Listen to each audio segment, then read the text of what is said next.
AP Congress అధ్యక్షురాలు షర్మిలపై మాజీ YSRTP నేత కొండ రాఘవరెడ్డిని పులిచిరిగారు. రాజశేఖర్ రెడ్డి కుటుంబాన్ని చీల్చే కుట్రలను ఆయన తప్పుబట్టారు. చంద్రబాబు చేతిలో షర్మిల పావుగా మారిపోయారని మండిపడ్డారు కొండ రాఘవరెడ్డి. వైఎస్ఆర్ అభిమానిగా షర్మిల చర్యలు తమనెంతో బాధించాయని ఆయన ఆవేదన వ్యక్తం చేశారు.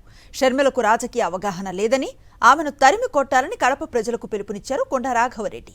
ఏపీలో జగన్మోహన్ రెడ్డిని గెలిపించుకోవాల్సిన బాధ్యత ప్రతి ఒక్క వైఎస్ఆర్ అభిమానిపై ఉందన్నారు ఆయన. నేను షర్మిలమ్మ గారిని అడుగుతా ఉన్నా, మురుసుపల్లి షర్మిలిగా నువ్వు ఏ ఫుట్పాత్ మీద దిగినా మాకు అభ్యంతరం లేదు. మేము రాజశేఖర రెడ్డి గారి వీర అభిమానులం. రాజశేఖర రెడ్డి గారు అంటే ప్రాణం.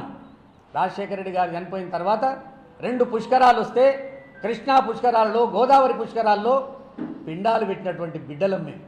మాలాంటోళ్ళు లక్షల మంది తెలుగు ప్రజలలో ఉన్నారు. అది తెలంగాణ కావచ్చు, ఆంధ్ర కావచ్చు.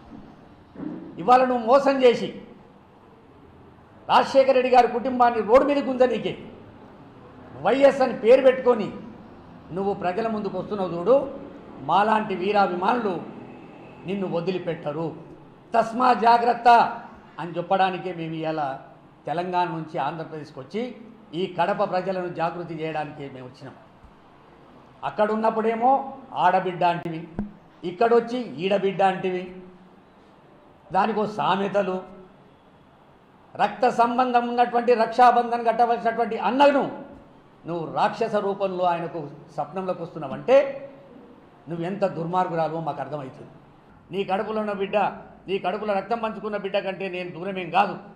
నేను ఇవాళ జగన్మోహన్ రెడ్డి గారిని కాపాడుకోవాలి, ఆంధ్రప్రదేశ్ ప్రజలను కాపాడుకోవాలి. ఏం తప్పు చేసిన జగన్మోహన్ రెడ్డి గారు? నీకేమెరక? ఈడికొచ్చి చంద్రబాబు నాయుడు చెప్పినటువంటి స్క్రిప్ట్ చదవడానికి ఈడికొచ్చినవా నువ్వు? తెలుసా నీకు నాడు నేడు? తెలుసా నీకు అమ్మఒడి? తెలుసా నీకు గోరుముద్ద? ఏం తెలుసు నీకు?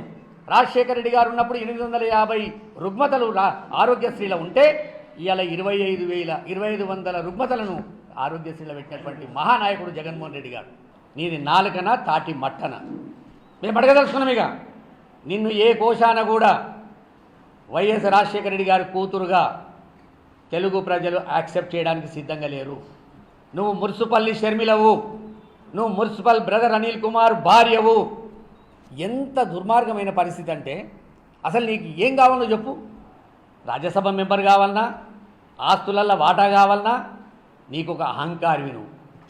నీకు ఆశ ఎక్కువ, ఆశయం లేదు, ఓర్వలేనితనం ఎక్కువ. నువ్వు రాజకీయాలకు పనికొస్తావా?